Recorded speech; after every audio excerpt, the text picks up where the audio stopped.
بسم الله الرحمن الرحيم الحمد لله رب العالمين والصلاة والسلام على سيد المرسلين خاتم النبيين إمام المرسلين نبينا وسيدنا وإمامنا وقدوتنا ومولانا محمد صلى الله تعالى عليه وعلى آله وأصحابه وبارك وسلم تسليما رب زدني علما رب اشرح لي صدري ويسر لي أمري واحلل عقدة من لساني يفقه قولي رب يسر ولا تعسر وتمم بالخير وبك نستعين.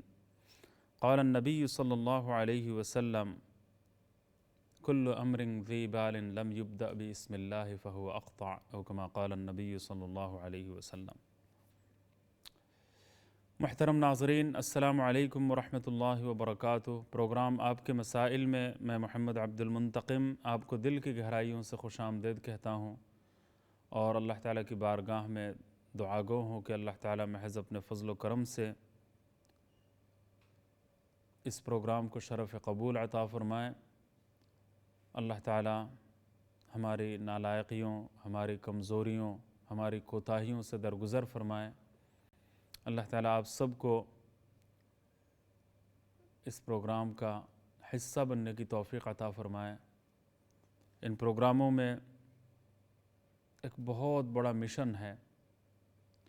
ان پروگراموں کے ذریعے ایک عظیم مقصد کا حصول پیش نظر ہوتا ہے، اور وہ مقصد یہ ہے کہ دین اسلام کی دعوت عام ہو اور تمام انسانوں میں، پوری انسانیت میں اللہ کے دین کے حوالے سے صحیح شعور بیدار ہو۔ سارے لوگ اللہ کے دین کے لیے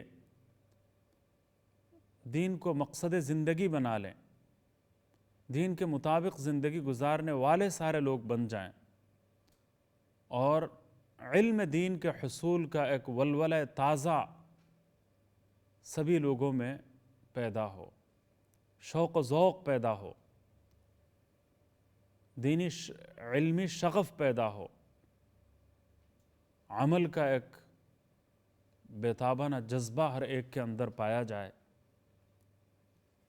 زندگی غفلت کی دلدل میں پھنسی ہوئی ہوتی ہے، نفس اور شیطان کے مختلف حربے ہمیں گمراہ کرنے کے لیے کار فرما ہوتے ہیں۔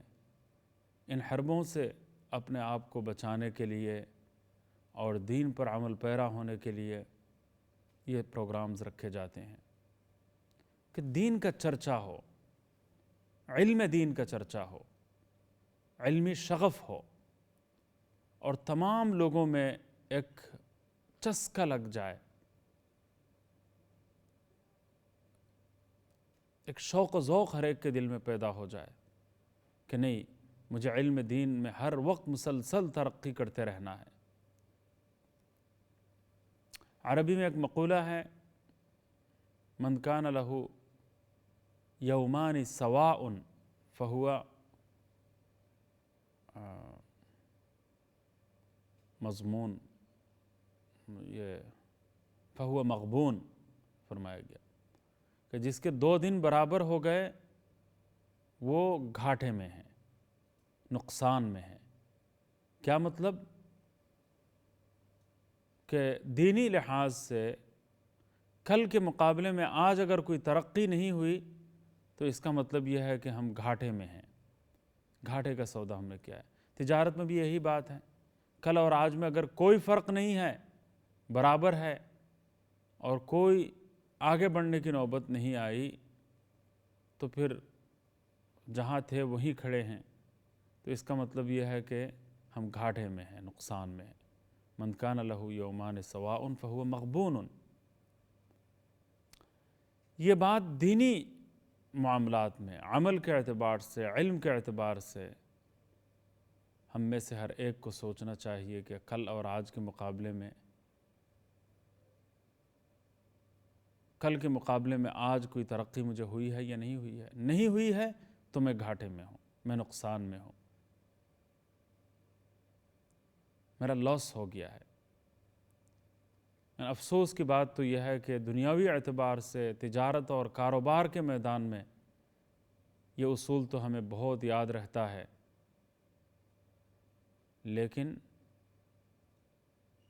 دینی اعتبار سے، علم اور عمل کے اعتبار سے، ایمان اور اسلام کے لحاظ سے اگر زندگیوں کا جائزہ لیا جائے تو پھر اس میں اس اصول کو مد نظر نہیں رکھا جاتا۔ دین کا معاملہ بس گیا تو گیا، کوئی فرق واقع نہیں ہوتا۔ یہ بہت کمزوری ہے۔ تو یہ جو پروگرامز رکھے جا رہے ہیں، ان کا ایک عظیم مقصد ہے کہ ہم دین کی طرف راغب ہوں، دین کے معاملے میں ہم بہت آگے بڑھیں، ایمانیات کے بارے میں بھی سوالات کیے جائیں، اسلامیات کے حوالے سے، ذاتی زندگی کے بارے میں، فیملی لائف کے بارے میں، عبادات کے بارے میں، معاملات اور معاشرت کے بارے میں، سوشل لائف کے بارے میں، اخلاقیات کا بہت بڑا میدان، بہت بڑا باب، کہ انسان کے اندر اچھے خصائل، اچھے فضائل وہ پیدا ہوں، اور رذائل سے، بری خصلتوں سے انسان کو نجات مل جائے۔ وہ بری خصلتیں بھی بے شمار ہیں اور اچھی خصلتیں بھی بہت زیادہ ہیں، اور ہر ایک کے حصول کا الگ طریقہ ہے، اور ہر ایک کے لیے الگ سے محنت کی ضرورت ہوتی ہے۔ تو یہ سارے کام میں، ذاتی زندگی، فیملی لائف، عبادات، ایمانیات، ہر چیز میں میں اور زیادہ خالص ہو جاؤں، اور زیادہ کھرا ہو جاؤں، اور زیادہ ترقی کی جانب میں گامزن ہو جاؤں، تو یہ ہے دین کی فکر، اور یہ فکر پیدا کرنا ان پروگرامز کے مقاصد میں سے ہے۔ آپ جانتے ہیں کہ ایک ایک ٹی وی چینلز کے پروگرام کے لیے نہ جانے کتنا خرچہ آتا ہے، کتنے لوگ ہیں کہ ان کی عقل حیران رہ جائے کہ دین کی ان باتوں کو اور ان پیغامات کو پھیلانے اور پہنچانے کے لیے کتنا زبردست خرچہ ہے، اور اس کی ذمہ داری کچھ افراد نے اٹھائی ہوئی ہے، اتنی بھاری بھرکم ذمہ داری اپنے کاندھوں پر لی ہوئی ہے۔ کوئی کمرشل سوچ اس کے پیچھے کار فرما نہیں ہے، بلکہ دین کی بات کو عام کرنا، دین کے پیغام کو عام کرنا، اور تمام لوگوں کو اور پوری انسانیت کو دین پر عمل پیرا ہونے کے لیے آمادہ کرنا، یہ مقصد ہے۔ اگر یہ مقصد حاصل نہیں ہو رہا تو پھر میرا یہاں بیٹھنا بھی بیکار، اور آپ کا سننا بھی کوئی زیادہ کارآمد نہیں۔ تو محترم ناظرین، میری گزارش یہ ہے کہ آپ کے اندر وہ شوق نظر آنا چاہیے، وہ جذبہ، وہ ولولہ دکھائی دینا چاہیے کہ آپ بھی پورے شوق و ذوق کے ساتھ اس عظیم نعمت سے مستفید ہو رہے ہیں، اور ان پروگراموں سے لطف اندوز ہو رہے ہیں، ان پروگراموں کے لیے آپ اپنا کچھ وقت نکال رہے ہیں، اور مناسب حال، موجودہ حالات کے اعتبار سے اچھے اچھے سوالات کے ساتھ ان پروگراموں کا آپ حصہ بن رہے ہیں، تب جا کے یہ اندازہ ہوگا کہ ہم کسی قبرستان سے مخاطب نہیں ہیں، بلکہ زندہ دلان شہر سے خطاب کر رہے ہیں، اور آپ جو ہیں ان پروگراموں سے لطف اندوز ہو رہے ہیں۔ خیر، اللہ تعالیٰ نے چاہا تو کچھ کالیں بھی آپ شاید کر لیں، اور اپنے مسائل کے حوالے سے کچھ باتیں آپ پوچھ لیں۔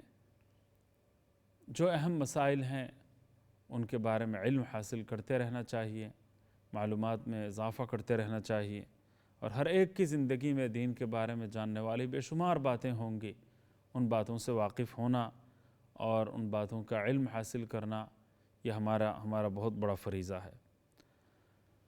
تو میں گزشتہ ایک دو پروگرامز میں نے بسم اللہ الرحمن الرحیم کے حوالے سے کچھ باتیں، کچھ گزارشات آپ کی خدمت میں نے پیش کی تھی۔ انہی گزارشات کو میں آگے بڑھانا چاہتا ہوں، تاکہ اسلام کی جو عظیم الشان تعلیم ہے کہ ہر اہم کام بسم اللہ الرحمن الرحیم سے شروع کرنا چاہیے، اور یہ رسول اللہ صلی اللہ علیہ وسلم کی سنت ہے اور اس کے بے شمار فائدے ہیں۔ اور اگر بسم اللہ الرحمن الرحیم سے آغاز نہیں کیا جاتا تو اس کا مطلب یہ ہے کہ وہ کام ادھورا رہتا ہے، وہ کام نامکمل رہتا ہے۔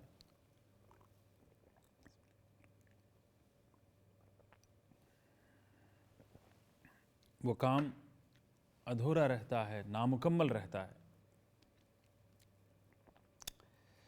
تو بسم اللہ میں بے شمار حکمتیں پوشیدہ ہیں۔ تو بسم اللہ الرحمن الرحیم، ہر کام کو شروع کرنے سے پہلے یہ جو سبق ہمیں دیا گیا ہے، یہ جو تعلیم اور تلقین ہمارے لیے موجود ہے، اس میں آپ دیکھیں گے کہ 3 نام اللہ تعالیٰ کے ہیں، ایک اللہ، ایک رحمان اور ایک رحیم۔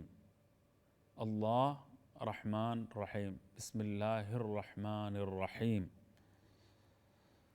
تو علماء کرام نے یہاں پر ایک عظیم نکتہ بیان فرمایا ہے کہ اللہ تعالیٰ کے جو 3 نام اللہ، رحمان، رحیم، یہ 3 نام جو ہے بسم اللہ میں موجود ہیں، اور ان 3 ناموں کا تلفظ اور استعمال کرتے ہوئے ہم ہر اہم کام کی ابتدا کرتے ہیں، آغاز کرتے ہیں۔ تو ان 3 ناموں کے پیچھے کیا حکمت اور راز پوشیدہ ہے؟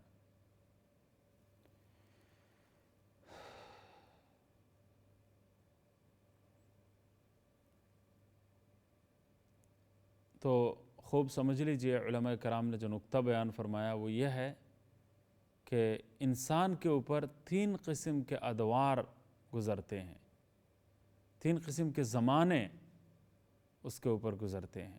ایک وہ وقت تھا جب وہ عدم میں تھا، وجود اس کا نہیں ہوا تھا، پیدائش کے ذریعے اللہ تعالیٰ نے وجود بخشا۔ اس سے پہلے اس کا وجود نہیں تھا، اس کا کوئی جسم نہیں تھا، اس کی کوئی ہیئت نہیں تھی، کوئی شکل نہیں تھی۔ تو پیدائش کے ذریعے اللہ تعالیٰ انسان کو وجود عطا فرماتا ہے اور جسمانی ہیئت سے اللہ تعالیٰ نوازتا ہے۔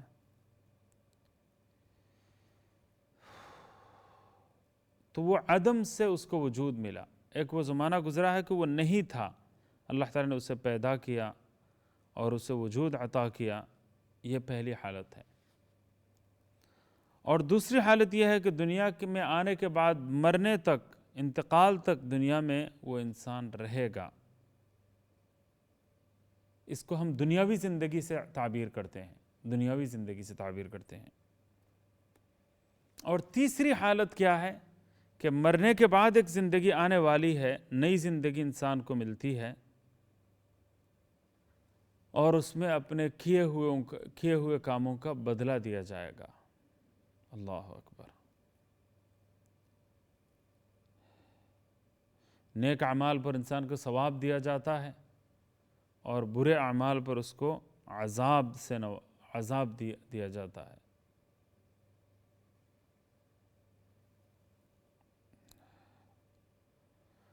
تو انسان پر 3 قسم کا دور گزرتا ہے۔ ایک، وہ عدم سے وجود اس کو ملا اور دنیاوی زندگی میں ابھی تک وہ آیا نہیں ہے، پیدائش اس کی نہیں ہوئی۔ تو پیدائش سے پہلے کی جو زندگی ہے وہ اس کی حیات کا ایک دور ہے، زندگی کا ایک دور ہے، اور مرنے کے بعد بھی اس کو ایک نئی زندگی ملتی ہے اور اس میں دنیا میں کیے ہوئے جتنے کام ہیں ان کا بدلہ دیا جاتا ہے، نیک اعمال پر ثواب انسان کو دیا جاتا ہے اور برے اعمال کی سزا اس کو سنائی جاتی ہے، دی جاتی ہے۔ تو یہاں بسم اللہ الرحمن الرحیم میں جو یہ 3 نام ہے، ان 3 ناموں کے ذریعے ان تینوں زمانوں کی طرف اشارہ مقصود ہے، تینوں زمانوں کی طرف اشارہ مقصود ہے۔ انسان موجود نہیں تھا، انسان موجود نہیں تھا، معدوم تھا، اس کا وجود ہی کوئی نہیں تھا سرے سے۔ کیا کوئی اور مخلوق ایک انسان کو پیدا کر کے دکھا سکتی ہے؟ اس کا برین، اس کا دماغ، وہ پلاسٹک کا کوئی انسان بنا لے تو بنا لے، کمپیوٹر فیڈ کر کے کچھ حرکتیں اس سے کروا لیں، وہ آج کل ربڑ کا انسان بنایا ہوا ہے لوگوں نے، جو کچھ فیڈ کیا ہوا ہے وہی کام جو ہے یہ مشین کرتی ہے، وہ انسان تھوڑی ہے، وہ مشین ہے۔ آپ اندر جو سوالات فیڈ کریں گے اور جن کا جواب اس میں لکھا ہوا ہوگا انہی کا جواب ملے گا۔ اس کے علاوہ کوئی اور سوال اگر آپ کریں گے تو اس کا کوئی جواب نہیں مل سکتا اس سے۔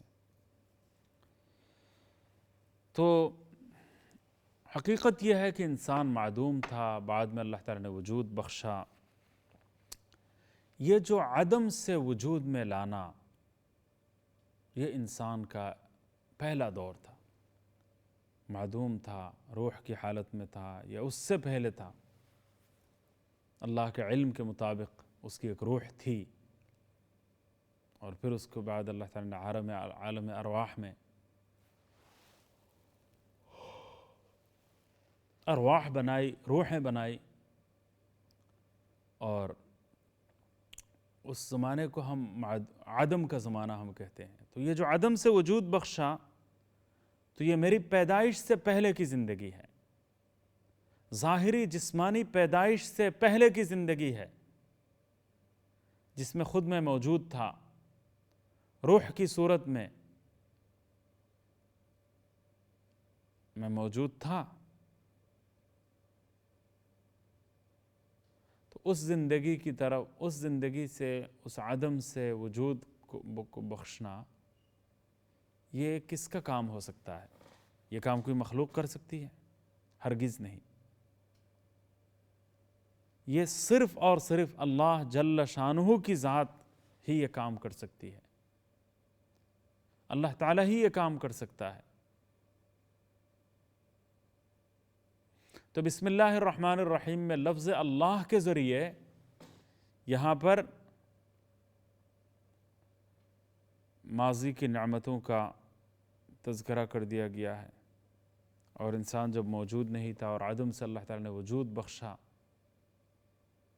تو اور عدم سے وجود بخشنے کا جو کام ہے وہ صرف اللہ تعالیٰ ہی کر سکتا ہے، کوئی اور مخلوق نہیں کر سکتا۔ اللہ کی ذات یہ کام کر سکتی ہے، کوئی اور یہ کام نہیں کر سکتا۔ تو لفظ اللہ کے ذریعے انسانی زندگی کے اس پہلے مرحلے کا تذکرہ سامنے آ جاتا ہے، پہلے مرحلے کی تفصیل سامنے جلملانے لگتی ہے۔ انسان یہ سوچنے پر مجبور ہوتا ہے کہ عدم سے وجود بخشنا یہ کسی اور کا کام نہیں ہو سکتا، یہ صرف اور صرف میرا اللہ کا کام ہے۔ اور اس کے لیے لفظ اللہ ہمیں یاد دلاتا ہے، وہ زمانہ ہمیں یاد دلاتا ہے، وہ پیدائش سے پہلے انسانوں کے پیدا کرنے کی جو اطلاع ہو سکتی ہے، وہ اطلاع ہمیں لفظ اللہ کے ذریعے مل سکتی ہے۔ تو انسان کو 3 زندگیوں سے واسطہ پڑتا ہے، 3 قسم کے زمانوں پر اس کی زندگی محیط ہے، اور 3 قسم کے زمانے اس کے پیچھے ہوتے ہیں، اس کے ساتھ ہوتے ہیں، یا اس کے مستقبل میں ہوتے ہیں۔ تو لفظ اللہ کے ذریعے یہ سمجھا دیا گیا کہ انسان پر جو 3 دور گزرتے ہیں، 3 زمانے گزرتے ہیں، ان میں سے پہلا زمانہ لفظ اللہ کے ذریعے سمجھ میں آتا ہے، کیونکہ پیدائش سے پہلے زندگی کا جو مرحلہ تھا یہ انسانی بس کی بات نہیں ہے۔ انسان اس کو انسانی سمجھ سے وہ زمانہ بالاتر ہے، قاصر ہے۔ یہ پہلا زمانہ ہو گیا۔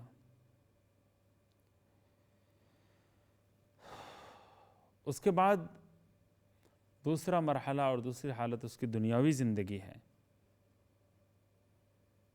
اللہ تعالیٰ نے انسانوں کو دنیا میں عبادت کے لیے بھیجا ہے، اپنی عبادت کے لیے اللہ تعالیٰ نے بھیجا ہے۔ دنیا انسان کے لیے دار الامتحان کا درجہ رکھتی ہے۔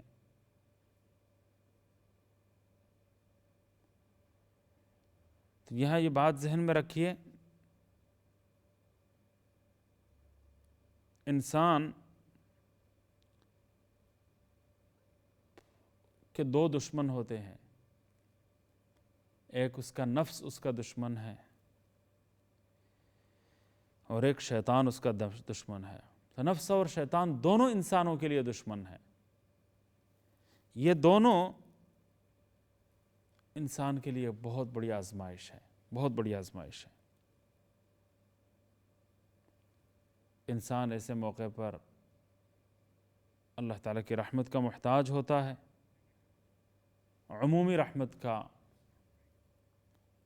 بہت زیادہ محتاج ہوتا ہے۔